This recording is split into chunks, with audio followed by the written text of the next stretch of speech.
বন্ধুরা, আজকের গল্পটি কোনো সাধারণ প্রতিহিংসার গল্প নয়। এটি এমন এক মায়ের গল্প যার অপমান পুরো জেলার প্রশাসনকে কাঁপিয়ে দিয়েছিল। এটি এমন এক বোনের গল্প যে আইনের দেবী হয়েও অসহায় হয়ে পড়েছিল। কিন্তু সবচেয়ে বড় কথা, এটি এমন এক ভাইয়ের গল্প যাকে দুনিয়া পাগল ভাবত, কিন্তু সে ছিল এক জীবন্ত রোবট, যার শরীরে ব্যথা অনুভূত হয় না, যার চোখের জল পড়ে না, কিন্তু যার মস্তিষ্ক কোনো সুপার কম্পিউটারের চেয়ে কম নয়। যখন আইন তার হাত গুটিয়ে নেয়, তখন শুরু হয় দ্য ব্রেনের খেলা। চলুন গল্পের গভীরে যাওয়া যাক।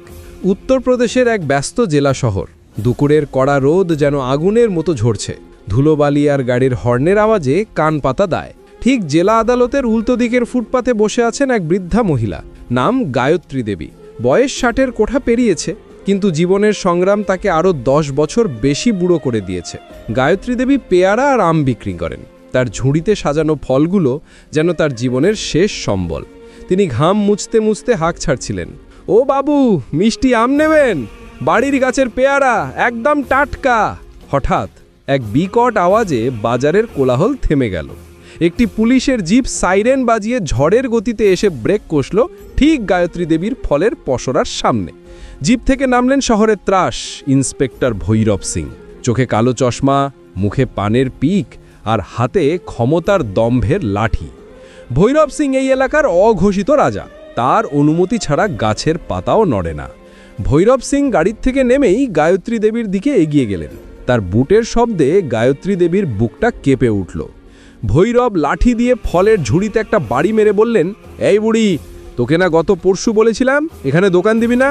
আমার কথা কি তোর কানে যায় না, নাকি বয়সের ভারে কানেও কালা হয়ে গেছিস? গায়ত্রী দেবী ভয়ে কুঁকড়ে গেলেন। হাত জোড় করে কাঁপতে কাঁপতে বললেন, সাহাব, আমি তো গরিব মানুষ, আমার তো আর কোনো জায়গা নেই, পেটের দায়ে এখানে বসি, আর এই কটা ফল বিক্রি হলেই আমি চলে যাব। আমার মেয়ে আজ শহরে পোস্টিং নিয়ে আসছে, তার জন্য কিছু ভালো রান্না করব বলে। ভৈরব সিং অট্ট হাসি দিয়ে উঠলেন। সেই হাসিতে ছিল তাচ্ছিল্য আর নিষ্ঠুরতা। তিনি বললেন, তোর মেয়ে শহরে আসছে? তা সে কি মহারানী ভিক্টোরিয়া নাকি, যে তার জন্য ফুটপাত দখল করে রাখতে হবে? তোদের মতো ছোট লোকদের এই নাটক আর ভালো লাগে না। কথাটা শেষ হতে না হতেই ভৈরব সিং সজোরে লাথি মারলেন ফলের ঝুড়িতে। লাল টুকটুকে আম আর সবুজ পেয়ারাগুলো রাস্তার ধুলোয় গড়াগড়ি খেতে লাগলো। কিছু ফল গাড়ির চাকার নিচে পিষে ভর্তা হয়ে গেল। গায়ত্রী দেবীর সারাদিনের পুঁজি এক নিমেষে শেষ। তিনি রাস্তার ওপর হুমড়ি খেয়ে পড়লেন। ভাঙা ফলগুলো কুড়ানোর চেষ্টা করতে লাগলেন। তার চোখে জল। তিনি ভৈরবের পায়ের কাছে গিয়ে বললেন, সাহাব, এমন করবেন না, আমার ছেলেটা অসুস্থ, তার ওষুধের টাকা জোগাড় করতে হবে, আপনি দয়া করুন। ছেলের কথা শুনে ভৈরবের রাগ যেন আরও বেড়ে গেল। সে গায়ত্রী দেবীর হাতটা সরিয়ে দিয়ে বলল, তোর ছেলে অসুস্থ তো আমি কি করব? মরে যেতে বল, সমাজ থেকে আপদ কমবে। আর ভালো করে শুনে রাখ, আজ সন্ধ্যার মধ্যে যদি তুই আমাকে 5,000 টাকা প্রোটেকশন মানি না দিস, তবে তোকে আর তোর এই মরা ছেলেকে জেলের ভাত খাওয়াবো। চল রে। ভৈরব সিং চলে গেলেন। পেছনে রেখে গেলেন এক ধুলো মাখা বৃদ্ধাকে, যিনি তার নষ্ট হয়ে যাওয়া ফলগুলোর দিকে তাকিয়ে অঝরে কাঁদছিলেন। বাজারের শত শত মানুষ দাঁড়িয়ে দেখল, কিন্তু কেউ টু শব্দটিও করল না, কারণ ভৈরব সিংয়ের বিরুদ্ধে কথা বলার সাহস কারও ছিল না। কিন্তু তারা জানত না, গায়ত্রী দেবী সাধারণ কোনো ফল বিক্রেতা নন, আর তার যে মেয়ে শহরে আসছে সে কোনো সাধারণ মেয়ে নয়। সেদিন বিকেলেই গায়ত্রী দেবীকে স্থানীয় সরকারি হাসপাতালে ভর্তি করা হলো। ভৈরবের ধাক্কায় তিনি পড়ে গিয়ে মাথায় চোট পেয়েছিলেন। হাসপাতালের করিডোরে যখন স্ট্রেচার নিয়ে যাওয়া হচ্ছিল, তখন সেখানে এসে পৌঁছালো এক তরুণী। তার পরনে সাধারণ সালোয়ার কামিজ, কিন্তু চোখে মুখে এক অসাধারণ দীপ্তি। তার নাম অনন্যা রাঠোর, এই জেলার নতুন ডিস্ট্রিক্ট ম্যাজিস্ট্রেট বা ডিএম। অনন্যা তার মাকে এই অবস্থায় দেখে স্তম্ভিত হয়ে গেল। যে মা তাকে কষ্ট করে পড়াশোনা শিখিয়ে আজ এই চেয়ারে বসিয়েছেন, সেই মায়ের এই অবস্থা। অনন্যা দৌড়ে মায়ের কাছে গেল। মা, মা, তোমার এই অবস্থা কে করল? গায়ত্রী দেবী কোনো মতে চোখ খুলে মেয়ের দিকে তাকালেন। তার মুখে কথা সরছিল না। ঠিক সেই মুহূর্তেই ওয়ার্ডের অন্ধকার কোণ থেকে একটি যান্ত্রিক গলার আওয়াজ এলো। পালস রেট স্বাভাবিকের নিচে, রক্তচাপ 130/90, ডান পাজরে হেয়ারলাইন ফ্র্যাকচার, মাথায় সাবডুরাল হেমাটোমা হওয়ার সম্ভাবনা 3%, সেরে উঠতে 21 দিন সময় লাগবে যদি ইনফেকশন না হয়। অনন্যা চমকে পেছনে তাকালো। সেখানে একটি চেয়ারে বসেছিল একটি 25-26 বছরের যুবক। তার নাম বিক্রম, অনন্যার ছোট ভাই। বিক্রমকে দেখে যে কেউ সাধারণ ভাববে, কিন্তু সে সাধারণ নয়। ছোটবেলায় এক বিরল জেনেটিক কন্ডিশন বা শারীরিক অবস্থার শিকার সে, যাকে বলা হয় কনজেনিটাল অ্যানালজেসিয়া। অর্থাৎ বিক্রমের শরীরে কোনো ব্যথা অনুভূত হয় না। তার হাত কেটে গেলে, হাড় ভেঙে গেলে, এমনকি আগুনে পুড়লেও সে উফ শব্দ করে না। শুধু তাই নয়, তার আইকিউ সাধারণ মানুষের চেয়ে অনেক গুণ বেশি। তার মস্তিষ্ক আবেগের বদলে লজিক বা যুক্তি দিয়ে চলে। সে এক জীবন্ত এনসাইক্লোপিডিয়া। অনন্যা রাগে আর দুঃখে ভাইয়ের দিকে এগিয়ে গেল। বিক্রম, তুই এখানে? তুই কখন এলি?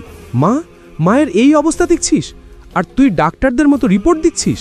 তোর কি একটুও কষ্ট হচ্ছে না? তোর কি চোখে জল আসে না? বিক্রম তার ভাবলেশহীন চোখে অনন্যার দিকে তাকালো। তার চোখের মনি স্থির। সে শান্ত গলায় বলল, কষ্ট বা কান্না পরিস্থিতি বদলাবে না অনন্যা, তথ্য এবং অ্যাকশন বদলাবে। অপরাধী ইন্সপেক্টর ভৈরব সিং, উচ্চতা 5 ফুট 10 ইঞ্চি, ওজন 85 কেজি, ডান পায়ে সামান্য খুঁড়িয়ে হাঁটে। সে মাকে মেরেছে, তাকে থামানো দরকার। অনন্যা ভাইকে ধমক দিল, চুপ কর বিক্রম, তুই বাড়ি যা। আমি ডিএম, আমি আইন দিয়ে এর বিচার করব। ভৈরবকে আমি সাসপেন্ড করব, জেলে ঢোকাবো। তুই কোনো ঝামেলায় জড়াবি না। তোর মানসিক চিকিৎসার ফাইল এখনো বন্ধ হয়নি। তুই যদি কিছু করিস, লোকে তোকে পাগলা গারদে পাঠাবে। অনন্যা রাগে গজগজ করতে করতে পুলিশ কমিশনারকে ফোন করতে বাইরে গেল, কিন্তু বিক্রম বসে রইল। তার চোখ হঠাৎ জ্বলে উঠল না, বরং আরও নিস্তেজ, আরও গভীর হয়ে গেল। সে পকেট থেকে একটা ছোট ধাতব বল বের করে নাড়াতে লাগল। তার মাথায় একটা নিখুঁত ছক তৈরি হয়ে গেছে। আইন? না। সে জানে আইন অনেক সময় প্রমাণের অভাবে অন্ধ হয়ে যায়। সে তার ছোটবেলার এক জাপানি মাস্টারের কাছে শেখা বিদ্যায় বিশ্বাসী। অপরাধীকে এমন শাস্তি দাও যেন তার মৃত্যু না হয়, কিন্তু তার আত্মাও যেন ভয়ে কাঁপে। পরদিন সকালে অনন্যা রাঠোর তার পূর্ণ ক্ষমতা নিয়ে থানায় হাজির হলো, সাথে এসপি এবং পুলিশ ফোর্স। পুরো থানা তখন থমথমে। অনন্যা সোজা ভৈরব সিংয়ের কেবিনে ঢুকল। ইন্সপেক্টর ভৈরব, আপনার সাহস কি করে হয় একজন বৃদ্ধার গায়ে হাত তোলার, তাও আবার ডিএমের মা? অনন্যার গলায় ছিল বজ্রের কঠোরতা। ভৈরব সিং চেয়ারে দুলতে দুলতে পানের পিক ফেলল। তার মুখে ভয়ের লেশমাত্র নেই। সে তাচ্ছিল্যের হাসিতে বলল, আরে ম্যাডাম, আমি জানতাম নাকি উনি আপনার মা? জানলে কি আর গাড়তাম? আর শুনুন, এখানে আইনের ভয় দেখাবেন না। আমি লোকাল এমএলএ বলরাজ সিংয়ের খাস লোক। আমাকে সাসপেন্ড করবেন? করুন, 2 দিন পর আবার চাকরিতে বহাল হয়ে যাব। আর প্রমাণ? সিসিটিভি তো কাল খারাপ ছিল। আপনার মায়ের সাক্ষী কে দেবে? ওই বাজারের ভিখারিগুলো? ওরা আমার চোখের দিকে তাকাতেই ভয় পায়। অনন্যার আগে কাঁপছিল। সে জানত ভৈরব সত্যি বলছে। আইনি লড়াই লড়তে গেলে মাসের পর মাস সময় লাগবে, সাক্ষী গুম হবে, প্রমাণ নষ্ট হবে। অনন্যা ভৈরবকে সাসপেন্ড করার অর্ডার দিল ঠিকই, কিন্তু ভৈরব হাসতে হাসতে থানা থেকে বেরিয়ে গেল। যাওয়ার সময় অনন্যার কানের কাছে ফিসফিস করে বলে গেল, ম্যাডাম, মাকে সাবধানে রাখবেন। হাড় তো জোড়া লাগবে, কিন্তু ভয় সেটা যাবে না। আর আপনার ওই পাগল ভাইটাকেও সামলে রাখবেন। শুনেছি সে নাকি ব্যথা পায় না, দেখব কতক্ষণ না পেয়ে থাকে। অনন্যা অসহায় বোধ করল। ডিএম হয়েও সে আজ বড় একা, কিন্তু সে জানত না থানার ঠিক বাইরেই একটা বিশাল অশ্বত্থ গাছের আড়ালে বিক্রম দাঁড়িয়েছিল। তার চোখে ছিল বাইনোকুলার। সে ভৈরবের ঠোঁটের প্রতিটি নড়াচড়া পড়েছে, সে সব শুনেছে। বিক্রমের ব্রেন এখন একটা সুপার কম্পিউটারের মতো কাজ করছে। তার ক্যালকুলেশন শেষ, এবার এক্সিকিউশনের পালা। রাত তখন 11টা। শহরতলির এক পরিত্যক্ত চিনিকলের গোডাউন। এটি ভৈরব সিংয়ের ব্যক্তিগত আড্ডাখানা। ভৈরব এবং তার 4 জন সাঙ্গপাঙ্গ মদ খাচ্ছে আর হাসাহাসি করছে। ভৈরব বলল, দেখেছিস, ডিএম হয়েও আমার কিচ্ছু ছিঁড়তে পারল না। কাল থেকে আবার ওই বুড়ির ফলের দোকান আমি লাথি মেরেই ভাঙব, আর ওই পাগল ছেলেটাকে তো গাড়ির নিচে পিষে মারব। সবাই যখন হাসছে, ঠিক তখনই ঝনঝন গোডাউনের মেইন লাইট নিভে গেল। চারপাশ ঘুটঘুটে অন্ধকার। শুধু ভৈরবের টেবিলের ওপর রাখা একটা মোমবাতি টিমটিম করে জ্বলছে। ভৈরবের এক সাঙ্গপাঙ্গ কালু বলল, আরে বস, লাইট গেল কেন? ফিউজ উড়ে গেল নাকি? আমি দেখছি। কালু টর্চ নিয়ে দরজার দিকে গেল। হঠাৎ অন্ধকারের ভেতর থেকে একটা অদ্ভুত শব্দ এলো, ফুস, যেন কোনো সাপ গর্জন করছে। তারপর একটা দম বন্ধ করা গোঙানি। আর কিছু শোনা গেল না। ভৈরব চেঁচে উঠল, এই কালু, কি হলো রে? কোনো উত্তর নেই। ভৈরব বন্দুক বের করল, কে ওখানে? বেরিয়ে আয়। অন্ধকার থেকে কোনো উত্তর আসে না। হঠাৎ ছাদ থেকে একটা ভারী লোহার চেন সশব্দে নিচে পড়ল। সবাই টর্চ মারল সেদিকে। দৃশ্যটি দেখে তাদের রক্ত হিম হয়ে গেল। কালু উল্টো করে ঝোলানো, তার মুখ টেপ দিয়ে বন্ধ, চোখ ভয়ে উল্টে গেছে। তার শরীরে কোনো রক্ত বা আঘাতের চিহ্ন নেই, কিন্তু সে নড়তে পারছে না। কারণ তার ঘাড়ের একটা বিশেষ নার্ভ পয়েন্টে খুব সূক্ষ্মভাবে একটি সরু সুই ফোটানো আছে। প্যারালাইজড। ভৈরব চিৎকার করে উঠল, কে তুই? সামনে আয়। অন্ধকার ফুঁড়ে বিক্রম বেরিয়ে এলো। তার পরনে কালো হুডি, মুখে কোনো মাস্ক নেই, তার হাতে কোনো বন্দুক নেই, শুধু একটা ছোট স্ক্রুড্রাইভার আর হাতে কিছু ইলেকট্রিক তার প্যাঁচানো। তার হাঁটার গতি মানুষের মতো নয়, যেন কোনো যন্ত্র এগিয়ে আসছে। ভৈরব বলল, কে তুই? গুলি করে দেব। ভৈরব গুলি চালালো। ব্যাং ব্যাং। একটি গুলি সোজা বিক্রমের কাঁধ ছুঁয়ে চলে গেল। ফিনকি দিয়ে রক্ত বেরোলো। সাধারণ মানুষ হলে যন্ত্রণায় মাটিতে লুটিয়ে পড়ত, কিন্তু বিক্রম, সে থামল না। তার মুখে কোনো উফ শব্দ নেই। সে নিজের কাঁধের দিকে একবার তাকালো, যেন জামাতে ধুলো লেগেছে। তারপর আবার হাঁটতে শুরু করল। ভৈরব ভয়ে পিছিয়ে গিয়ে দেয়ালে পিঠ ঠেকিয়ে দিল। তোর লাগে না? তুই মানুষ না ভূত? বিক্রমের চোখে কোনো রাগ নেই। সে শান্ত, যান্ত্রিক গলায় বলল, ব্যথা একটি নিউরোলজিক্যাল সিগন্যাল, যা মস্তিষ্ককে বিপদের বার্তা দেয়। আমার ব্রেন সেই সিগন্যাল রিসিভ করে না। কিন্তু ভৈরব সিং, তুমি করবে। তুমি আজ এমন ব্যথা পাবে যা তুমি কল্পনাও করতে পারো না। বাকি তিনজন গুন্ডা লাঠি আর ছুরি নিয়ে বিক্রমের উপর ঝাঁপিয়ে পড়ল, কিন্তু তারা জানত না তারা কার সাথে লড়ছে। বিক্রম কোনো প্রচলিত ফাইট করছিল না, সে পদার্থবিজ্ঞান ব্যবহার করছিল। একজন লাঠি মারলে সে সরে না, বরং লাঠির গতিবেগ ব্যবহার করে উল্টো তার হাতেই আঘাত করে। সে একজনের কবজি ধরে এমনভাবে মোচড় দিল যে হাড় ভাঙার শব্দ পুরো গোডাউনে প্রতিধ্বনিত হলো। অন্যজন ছুরি মারতে এলে বিক্রম খালি হাতেই ব্লেডটা ধরে ফেলে। তার হাত কেটে রক্ত পড়ছে, কিন্তু তার কোনো বিকার নেই। সে ওই রক্তাক্ত হাত দিয়েই লোকটার গলার শ্বাসনালীতে সামান্য চাপ দিল। মাত্র 30 সেকেন্ড। তিনজন ষণ্ডগুন্ডা মেঝেতে কাতরাচ্ছে। এখন শুধু ভৈরব আর বিক্রম। ভৈরব থরথর করে কাঁপছে, তার হাতের বন্দুক পড়ে গেছে। সে হাত জোর করে বলল, আমাকে ছেড়ে দে ভাই, ভুল হয়ে গেছে। ডিএম ম্যাডামকে বলিস আমি ক্ষমা চাইছি। টাকা নিবি? কত চাই? বিক্রম পকেট থেকে একটা অদ্ভুত দেখতে ডিভাইস বের করল। এটা সে মায়ের ফলের দোকানের ভাঙা কাঠের টুকরো, কিছু পুরানো ব্যাটারি আর টাইমার দিয়ে বানিয়েছে। একটা ইম্প্রোভাইজড প্রেসার বম। বিক্রম ভৈরবের দিকে এগিয়ে গেল। ভৈরব নড়তে পারছিল না ভয়ে। বিক্রম ভৈরবের পায়ের সাথে একটা তার পেঁচিয়ে দিল আর ডিভাইসটা তার বুকের ওপর রাখল। বিক্রম শান্ত গলায় বলল, আমার মা পেয়ারা বিক্রি করত, তুমি সেটা নষ্ট করেছ। নিউটনের তৃতীয় সূত্র, প্রত্যেক ক্রিয়ারই সমান ও বিপরীত প্রতিক্রিয়া আছে। তোমার কর্মের প্রতিক্রিয়া এখন শুরু হবে। ভৈরব কাঁদো কাঁদো গলায় বলল, এটা কি বোমা? বিক্রম বলল, এটা একটা মোশন সেন্সিটিভ এক্সপ্লোসিভ। যদি তুমি নড়াচড়া করো এটা ফাটবে, যদি তুমি জোরে শ্বাস নাও, বুক ওঠানামা করে, তাহলেও এটা ফাটবে। টাইমার সেট করা আছে 1 ঘন্টার। যদি তুমি 1 ঘন্টা একদম মূর্তির মতো স্থির থাকতে পারো তবে এটা নিষ্ক্রিয় হবে। কিন্তু সমস্যা হলো বিক্রম পকেট থেকে একটা ছোট শিশি বের করলো। এই ঘরে আমি এখন ক্লোরোফর্ম আর কিছু রাসায়নিক মিশ্রণ ছেড়ে দিচ্ছি। এতে তোমার প্রচণ্ড কাশি আসবে, কিন্তু যদি তুমি কাশিতে নড়াচড়া করো, বুম, তোমার পছন্দ। হয় শ্বাস বন্ধ করে স্থির থাকো, নয়তো মরো। বিক্রম সুইচ অন করে বেরিয়ে গেল। ভৈরব পাথরের মতো জমে রইল। তার ঘাম দিয়ে শরীর ভিজে যাচ্ছে। মৃত্যু তার বুকের উপর টিকটিক করছে। কাশি আসছে, কিন্তু সে কাশতে পারছে না। এই যে মানসিক যন্ত্রণা, এই যে প্রতি সেকেন্ডে মৃত্যুর ভয়, এটা শারীরিক মারের চেয়ে 1000 গুণ বেশি ভয়ঙ্কর। পরদিন সকালে পুরো পুলিশ ডিপার্টমেন্টে হইচই পড়ে গেল। ভৈরব সিংকে পাওয়া গেল সেই গোডাউনে। সে জীবিত, কিন্তু মানসিকভাবে পুরোপুরি বিধ্বস্ত। সে পাগলের মতো প্রলাপ বকছে। বোমাটি আসলে ছিল ভুয়া। ওটা ছিল শুধু একটা মোবাইল ফোন ভাইব্রেটার আর টাইমার। কিন্তু ভৈরব সারা রাত নড়েনি ভয়ে। এই অতিরিক্ত ভয়ে তার নার্ভাস সিস্টেমকে ভেঙে দিয়েছে। অনন্যা থানায় পৌঁছালো। ভৈরব লকআপের ভেতরে বসে বিড়বিড় করছে, ও মানুষ না, ও শয়তান, ও ব্যথা পায় না, আমাকে বাঁচান, ওই চোখের সামনে থেকে সরান। অনন্যা অবাক হয়ে এসপিকে জিজ্ঞেস করল, কার কথা বলছে? এসপি অনন্যাকে একটি সিসিটিভি ফুটেজ দেখালেন। ফুটেজটি গোডাউনের বাইরের।